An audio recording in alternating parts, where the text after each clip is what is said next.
Good morning all of you.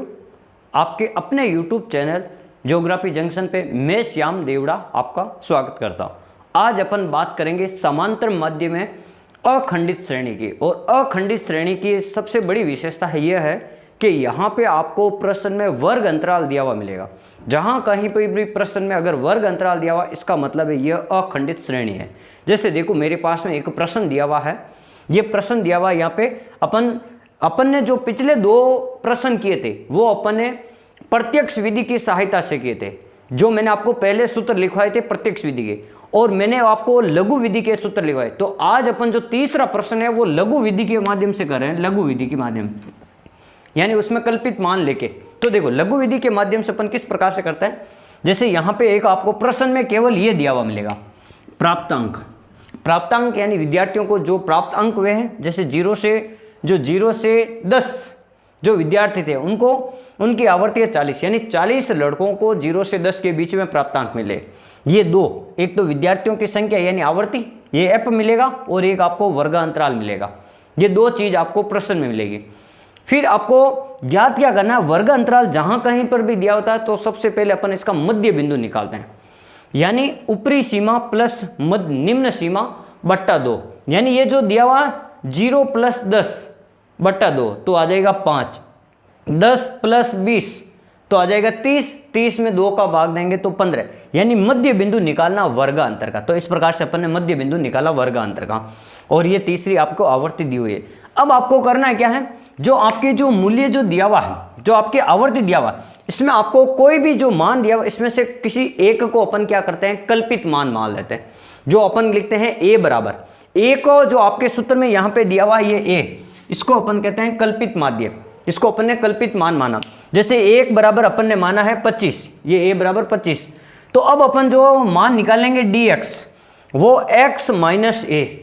x का मान आप सबको पता है, ये वाला x का मान आपको यहां से लिखना है। x का मान ये दिया हुआ, और x में से क्या माइनस करना, 25। तो 5 में से 25 को माइनस किया, माइनस का 20 आ जाएगा। फिर मैं 15 में से -25 करूंगा तो माइनस का 10 आ जाएगा।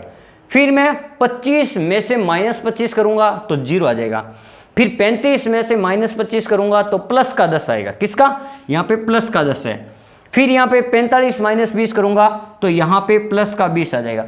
तो मैंने आपको पहले ही कहा था कि जब भी अपन माध्य विचलन से निकालते हैं तो माध्यों के जो वर्गों का जो विचलन होता है, ये जो विचलन का मान होता है वो हमेशा 0 आता है, न्यूनतम होता है, 0 होता है। तो ये यहाँ पे देखो 10 और 20 कितने होता है, 30, और 10 और 20 कितने होता है, 30। तो दोनों को, ये माइनस के 30, ये प्लस के 30, तो बराबर 0 आ जाएगा। तो ये 0 है। इस प्रकार से प्रश्न। अब अपन आपको क्या सूत्र में आपको चाहिए कि सिग्मा एफ dx, ये एफ तो है ही है, और ये dx, इन दोनों का आपको क्या करना पड़ेगा, गुणा। यानी 40 को 20 से गुणा करना पड़ेगा। तो 40 को -20 से गुणा किया तो 4 दूनी 8, माइनस के 800। फिर देखो ये है 30, 30 को 10 से गुणा किया तो 30 को 10 से गुणा किया, -300। फिर ये 35 है, 35 को 0 से किया तो 0। फिर ये 25 है, 25 को +10 से किया तो ये आ गया आपका 250। फिर ये 20 है, 20 को मैंने +20 से किया तो ये आ गया 400।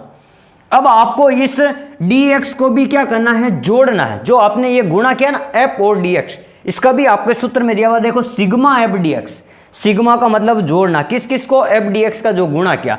तो ये अपन ने यहाँ पे f dx का गुणा किया, ये जो मान है इसको अपन ने जोड़ा प्लस माइनस को, तो यहाँ पे माइनस का कितना आ गया, 450। इसी 450 को आप अपन सूत्र के माध्यम से सकते हैं। आपके पास में सूत्र दिया हुआ 12x बराबर a प्लस और ऊपर sigma f dx upon n।